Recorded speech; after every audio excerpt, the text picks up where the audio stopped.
Welcome to Sleepy Bedtime Stories, your quiet place to relax, unwind, and fall gently into sleep. Here, you'll find calming stories told in soft voices, crafted to ease your mind and carry you into dreamland. Whether you're resting after a long day or just need a peaceful moment to yourself, you're in the right place. So get cozy, take a deep breath, and let the stories begin. Subscribe now and sleep well. You ever have one of those nights where you know you should be sleeping, but something inside you won't let you, like the air's too still, too heavy, like something's about to happen, and you just lie there, wide-eyed, waiting? Yeah, this is one of those nights.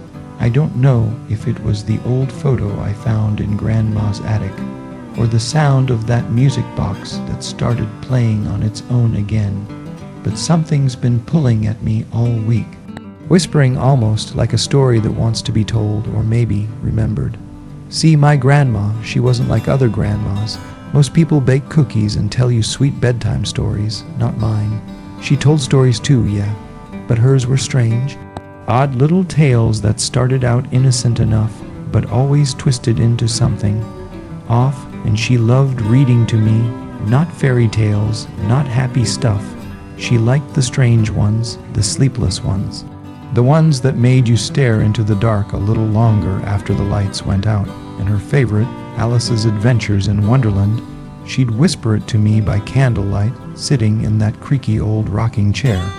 There was something about the way she read it, like it wasn't just a book to her, like it was, real, like she'd been there. I didn't realize it then, but our whole family on my mother's side has always had these weird little traditions. Secrets passed down like heirlooms. Every winter, just before Christmas, we'd gather in this drafty cabin out in the woods near where she grew up. No electricity, no internet, just a fire, an old horse that lived in the barn, and this battered, leather-bound copy of Alice in Wonderland. It was always the same. Grandma would read the first few chapters and then, well, things would start to get strange. One year, she handed me this ancient-looking camera, the kind that still uses film. She told me, take a picture before I begin. It helps you see what's really there. I laughed, thinking she was just being dramatic, but when I looked at the photo later, everyone was blurred, except Grandma. And behind her, there was something with eyes, but hey, I was a kid. Maybe the film was just damaged, or maybe I wanted to believe that. Now she's gone, past last spring. We buried her on a gray morning under that crooked willow tree out back. But before she died, she made me promise something.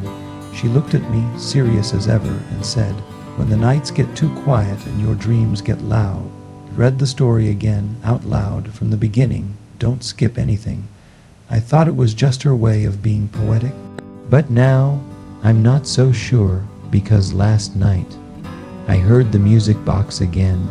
The one she always kept locked in her drawer, the one we buried with her. It played by itself, and I couldn't sleep, so I got up, walked out to the shed, dusted off the old book, and now I'm here reading it for you, maybe for me, maybe for something else.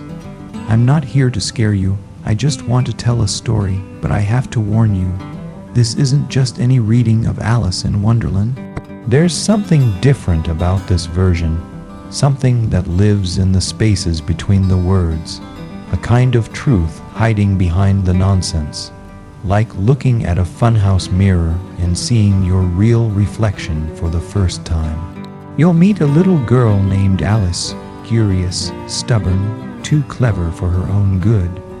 You'll follow her down a rabbit hole into a world that makes less sense the more you try to understand it.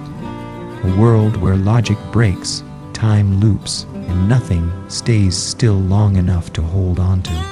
You'll meet creatures who smile too wide and speak in riddles, a queen who wants your head, a cat who disappears but never really leaves, and the deeper she goes, the harder it is to know what's dream and what's memory, or what's hers and what's ours. There's this story Grandma used to tell me after the reading was done, about a girl who once followed the story too deep, a girl who didn't come back the same. No one in the family talks about her anymore. They just call her the first Alice. I found a photo of her once in a locked drawer under Grandma's bed. The edges were curled, the image almost faded, but you could still make out the shape of her face. She looked like me, too much like me, and she was holding the same book I'm about to read. I don't know if this is just a story. I don't know if it ever was, but I promised her, and I keep my promises. So tonight, I'll read it from the beginning, every word, every chapter. Maybe nothing will happen. Maybe I'll just help someone fall asleep. Maybe you're already drifting off, but if you start to feel strange, if your room gets a little colder, if you hear something laughing softly just out of view, just remember some stories don't like to be forgotten. So get comfortable, light a candle or don't. It might be better not to see everything. And if you stay until the end, maybe we'll both understand what Grandma was trying to tell us all along. Because as I opened the book just now, I noticed something new, a message, one I swear wasn't there before. It was written in her handwriting, just 3 words, "Don't go back." Those words stayed with me as I turned the first fragile page. They didn't make sense at first. Go back where, exactly? The story.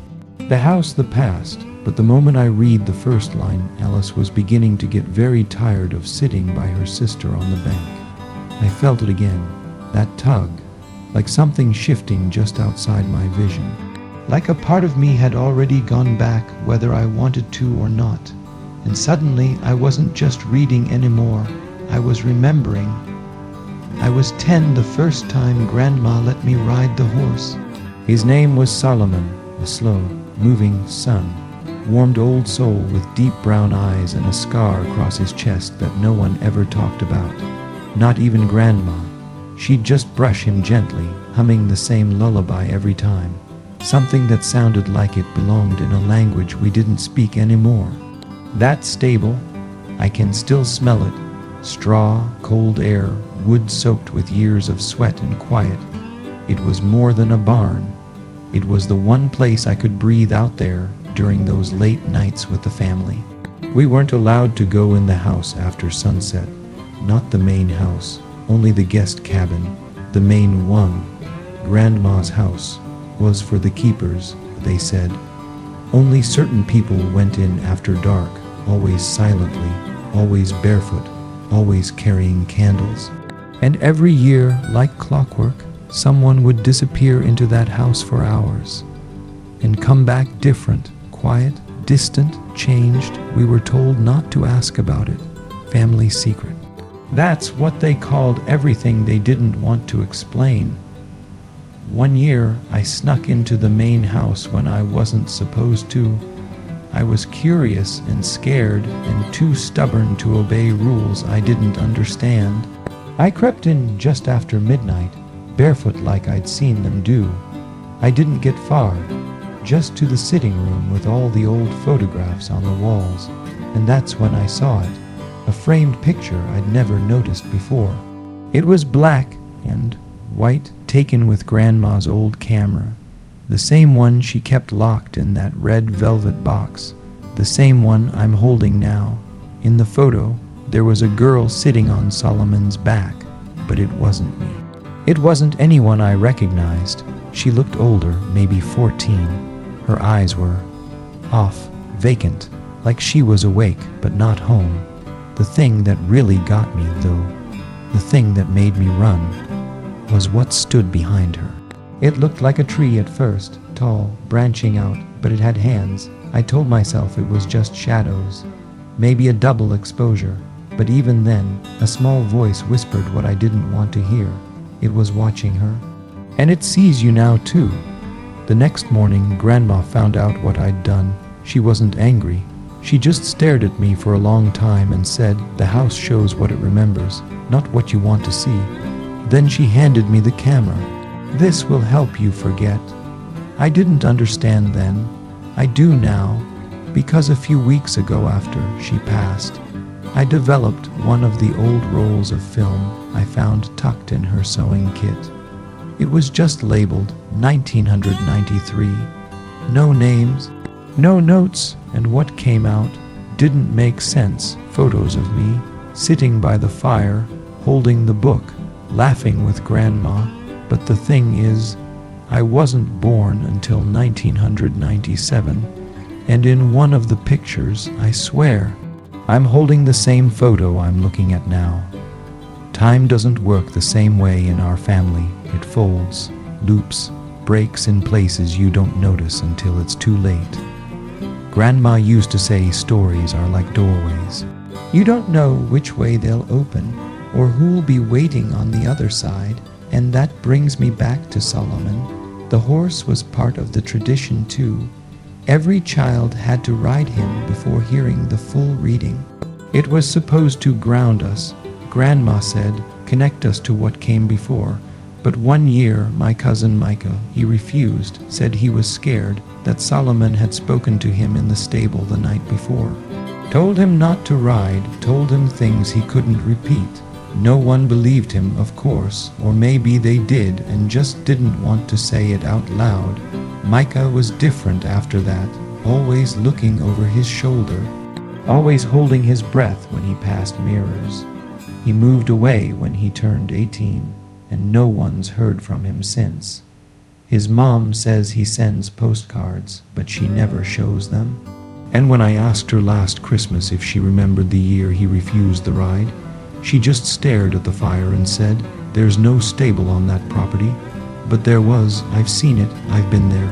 I remember the old wooden doors, the leather saddle with the broken strap, the way Solomon would look at you like he knew everything and wished he didn't. I went back to the property a few days ago. Thought maybe it would help me clear my head. The stable was gone. No rubble, no foundation. Just a patch of grass that felt colder than the rest of the field. But the strangest part, as I was leaving, I heard the sound of hooves. Slow, heavy, moving behind me. When I turned around, there was nothing. But when I got home, I checked the footage from my camera, just out of habit, and there, in the last frame, clear as day, was Solomon, standing right where the stable used to be, looking straight at me. Voice trails off sometimes. I wonder if Grandma ever meant for any of this to end, or if she just passed it down like a seed, waiting to grow in me. And now that I've started reading the story again, really reading it, it's like things are shifting all over. My dreams feel longer. The shadows in my hallway linger a little too long. The mirror in my room cracked down the middle with no explanation. And tonight, when I opened the book again, something was missing. Chapter 3 is gone, torn clean from the spine. But the strangest part, there's a new photo tucked into the empty space.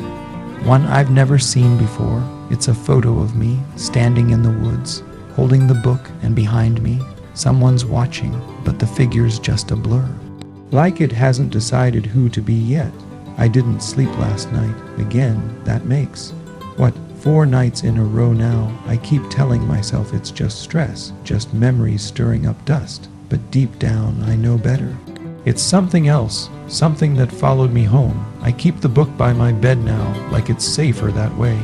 Like if I leave it in the dark too long, it might change again, lose more pages, add new ones. And the photo, the one tucked inside, it's still there. Same girl, same woods, same crooked figure watching from the trees. But here's the thing I can't stop thinking about. I don't remember anyone taking that picture. That's when the paranoia started creeping in. At first, it was small stuff, lights flickering, that faint ticking sound from the hallway when everything else is quiet. Then, 2 nights ago, I walked past a mirror in the dark, and I swear, for just a second, my reflection didn't move. I stopped, backed up, looked again. It was gone. I didn't sleep at all after that. I started filming everything. I keep the camera with me now, always, just like Grandma used to, like it's a shield or a witness. I don't know. I guess I thought if I caught something on tape, I'd finally know I wasn't losing my mind. But the footage doesn't help. If anything, it's worse. I reviewed last night's tape this morning. I left it rolling while I slept, or tried to, just static for the first few hours, nothing. Then around 3:12 a.m., the screen flashed just once, and for a split second you can see the corner of the stable. The one that doesn't exist anymore. Then, cut to black, no sound, no movement, but in the very last frame, the book is open on my bed, even though I swear I hadn't touched it. And there's something written on my pillow in what looks like ash or charcoal. Ask the horse. I didn't write that, but I knew what it meant. Solomon. So this morning, I drove out to the edge of town. There's this old equestrian shelter that took him in after Grandma died. They said he'd gone quiet. Stopped eating, just stood in the corner of his stall, staring at the wall. I hadn't seen him since the funeral. Didn't even know he was still alive when I walked into the stable. He looked up, right at me. And for just a second, just one, I felt seen, like truly, completely seen in a way that made my chest hurt. Then he started moving, backing away from me, stamping his hooves like he was scared of me, of something on me, or maybe something with me. I raised the camera without even thinking, and that's when he screamed, not a whinny, not a snort. It was this horrible, choking, human-like sound, a cry of pure fear. And when I looked through the viewfinder, he wasn't in the frame, just gone, like he didn't exist on film anymore. I lowered the camera, and there he was again, shaking while dyed foam at the edges of his mouth. Something's wrong with the camera. And not just the footage, it's pulling things out of time, or maybe into time. I can't tell anymore. I scanned through the old tapes, and the dates are wrong, completely out of order. One of them is labeled tomorrow. I haven't played that one yet. I'm not ready, because whatever this is, it's not just about the story, or Grandma, or even the book. It's about me. I used to think Grandma was just eccentric. You know, mystical, a little intense, full of cryptic wisdom and weird bedtime rituals. But I loved her, we all did, still do, and maybe that's why no one ever really questioned the things she asked of us, the late night readings, the house rules, the fact that every year someone would come back from the family gathering. Quieter, changed, we never talked about it. Too much family pressure to keep the traditions alive, keep things sacred, don't question the circle. Grandma would say, just hold your place in it. But what if the circle's a trap? What if it's not keeping something out, but keeping something in? There's this childhood memory that keeps surfacing, something I haven't thought about in years. I must have been 7. It was after one of the winter readings. I'd fallen asleep by the fire, book still in my lap. I woke up sometime later, and everyone was gone. Just me, the book, and the ticking of the old mantel clock, and I remember I wasn't alone. There was something else in the room. Not a person exactly, just a presence cold and humming like the air itself was alive. It sat beside me, didn't speak, just watched. And when I finally got the courage to move, to run, my legs wouldn't work.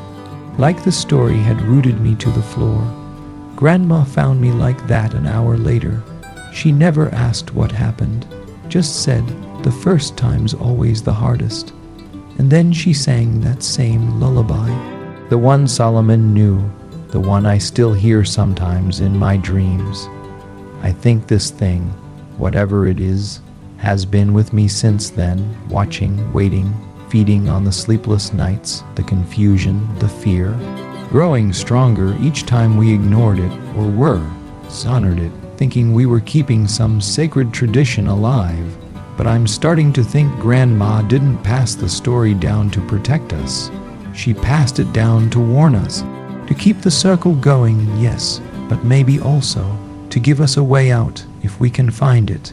And maybe the only way out is through the heart of the story, through Wonderland, through the book, through whatever is hiding between the lines.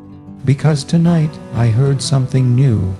I had just closed the book after rereading chapter 2, and the camera clicked by itself. and in the silence that followed I heard Grandma's voice, clear as anything.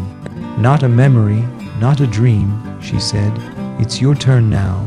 Coming up next, Chapter 4, The Rabbit Sends in a Little Bill.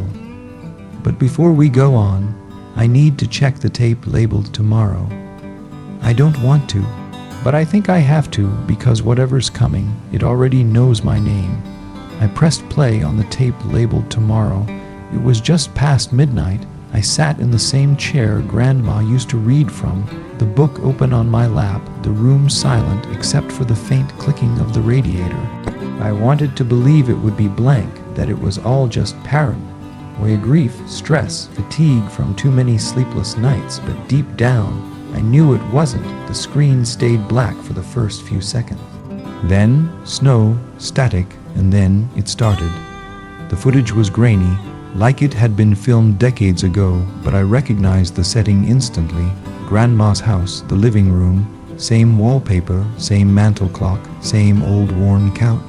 Only everything was wrong. The walls were damp, the clock was frozen at 3:33, and the couch.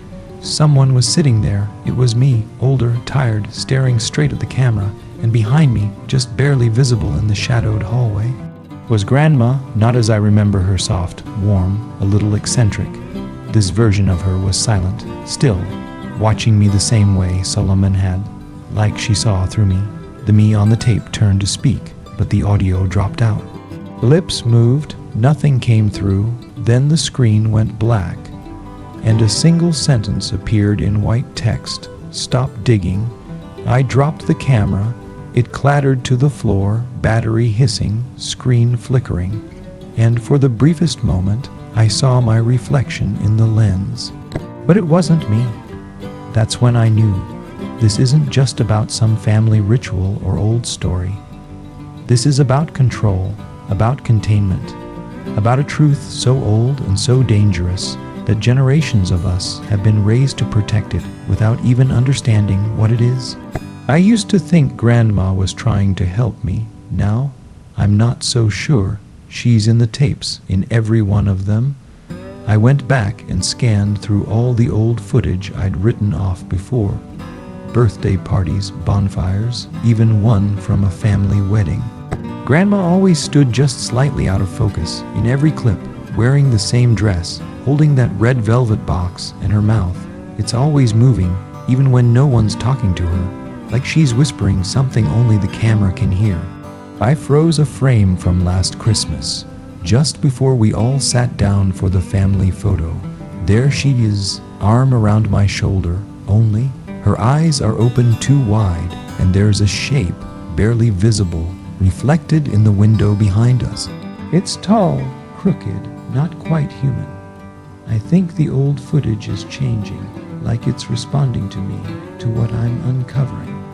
I thought about calling my mom, telling her what I've seen, but when I picked up the phone, I hesitated.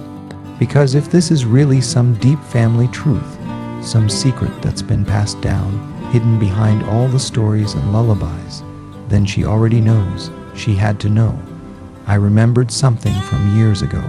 One of those childhood memories you don't realize is important until much later. I was maybe 8. Lying in bed after a reading, the window was cracked open, cold wind drifting in, and I heard voices, Mom and Grandma arguing in the kitchen. Quiet but intense, I crept out of bed and stood in the hallway. Mom was crying. Grandma said, "She's already in the story. It's too late to pull her out now." And Mom just whispered, "I never wanted this for her." I went back to the house. Tonight, I told myself I just needed answers, closure, maybe to find that red velvet box and finally burn the damn camera. But what I found instead was her voice, clear, alive, calling me by name. "Come sit by the fire. We have one more chapter to finish." I froze. The air in the hallway turned sour, like mildew and rust. My skin went cold, and I swear to you, the clock above the mantel started ticking again. Only, it was ticking backward, and the book, Alice in Wonderland, was lying open in the center of the floor. Its pages were blank. except for one line, handwritten in that same looping script I've seen since the beginning. Stories trap what can't be buried. Then the lights went out, and from somewhere inside the house, deeper than I've ever gone before, I heard footsteps. Slow, heavy, not Grandma, not anyone I know. I'm not safe. Not here, not anywhere. I thought I was following a trail of clues, hidden meanings, little breadcrumbs left behind to lead me out of this, but now I see it more clearly. This was never a trail, it was a circle. One that doesn't end, and I'm right back where Grandma started, alone at midnight, holding a story that's writing me. If you're still watching this, if you've heard the voice too, then maybe it's already too late for you too. Because the next page just turned, and I didn't touch it. Next, the final chapter. Everything unravels, but only if you're ready to see the truth. Are you sure you want to keep listening? I don't know how long I was sitting in the dark after that page turn. 10 minutes, an hour, the air felt heavy, like the house itself was holding its breath. I didn't move, not until I heard the knock. 3 taps on the front door, not loud, almost polite, but it cut through the silence like a scream. I wanted to pretend I didn't hear it, just sit there, curled up next to the dead fireplace, and pretend the story would stop if I didn't turn another page. But it knocked again, this time harder. I grabbed the camera. Don't ask me why. It just felt safer to be holding it, and I opened the door. And there she was, my cousin Eve. I hadn't seen her in years. Not since the last family gathering before Grandma passed. She was the only one who ever questioned things when we were kids, used to whisper to me at night, asking if I ever felt like the stories were watching us instead of the other way around. But she vanished after her 14th birthday. Nobody talked about it, not even her parents, just Eve's traveling, or Eve needed space. Now here she was, standing in the cold, pale, hair chopped short, holding something wrapped in a blanket. She looked me in the eye and said, "It's not just the book. It's never been just the book." She stepped inside without waiting for me to speak, walked straight to the living room, looked at the fireplace like she'd seen it in a dream. Then she dropped the blanket. Inside was another camera, old, rusty, and identical to Grandma's. She said she'd found it hidden in her father's attic, locked inside a box labeled for the final one. "I think that's you," she said. I didn't know what to say. My mind was spinning. Then she pulled something else from her jacket pocket, a photo of Solomon, our horse, but not how I remembered him. His eyes in the picture were wrong. Too human, wide with fear, like he was begging for help, and behind him, half faded into shadow, was a person, or what used to be one, tall, barefoot, wearing Grandma's dress, but the face was smeared out, like the photo had tried to erase it. Eve handed me the picture and whispered, "I think Grandma made a deal." That's when everything started to fall apart in my head, the late night readings, the family pressure. The reason some of us always came back from holidays a little off, it wasn't just some tradition. It was a bargain, a loop.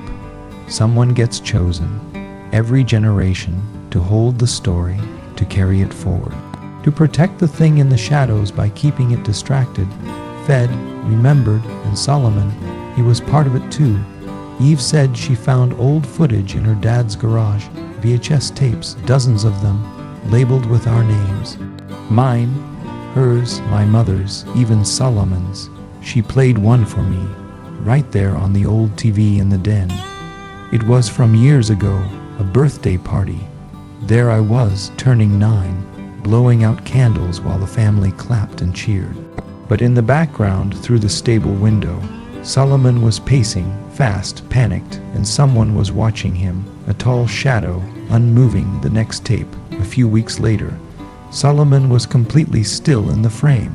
But this time, he looked straight into the camera and said my name, out loud. I think the thing in the story needs a host.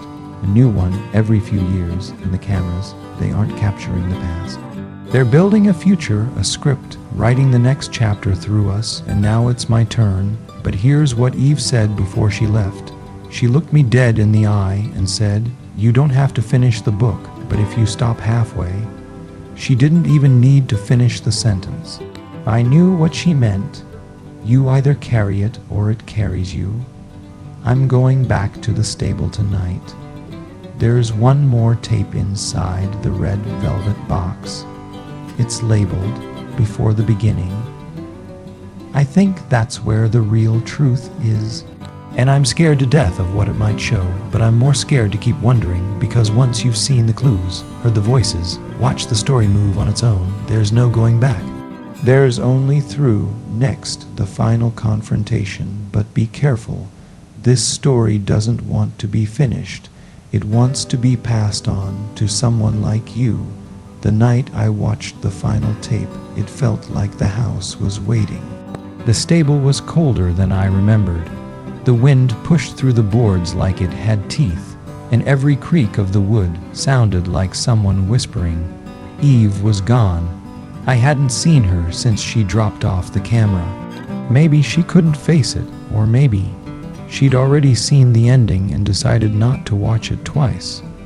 I had the red velvet box in one hand, and in the other, the camera. It was time. I sat on the wooden bench inside the stable, the one where I used to read to Solomon when I couldn't sleep as a kid. He was gone now, or at least I thought he was, but when I pressed play on the tape marked Before the Beginning, I heard something that made my blood turn to ice. Solomon's breathing, slow, steady, right next to the camera, and then Grandma's voice, soft, warm, but careful, like she was trying to keep something calm. "You're a good boy, Solomon," she said. "You remember her, don't you? You remember what she is." And the camera shifted. There, framed in the grainy black and white view, was me, no older than 5, sitting on the stable floor, laughing, holding one of Grandma's storybooks. Solomon stood behind me, perfectly still, eyes locked on me. And then he bowed his head like he was kneeling. The footage trembled, like the camera itself was shaking. And Grandma said something I'll never forget. Every generation. One must carry the burden, but she's different. She was born already chosen.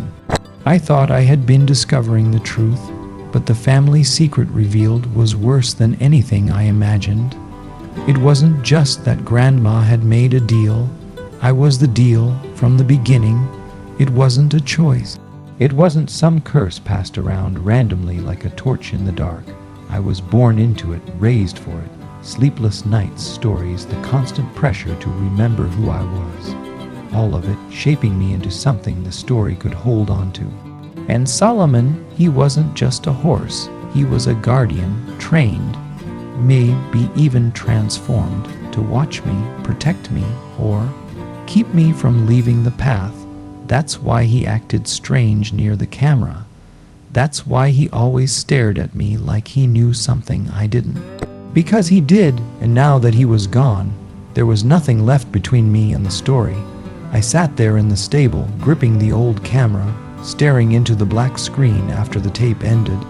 I thought I'd cry, but I didn't. I just felt empty, like my whole life had been built on a lie someone told long ago, and no one ever stopped to question it. And still, one thought kept circling in my head. Was Grandma trying to trap me in the story? Or was she trying to protect me from something worse?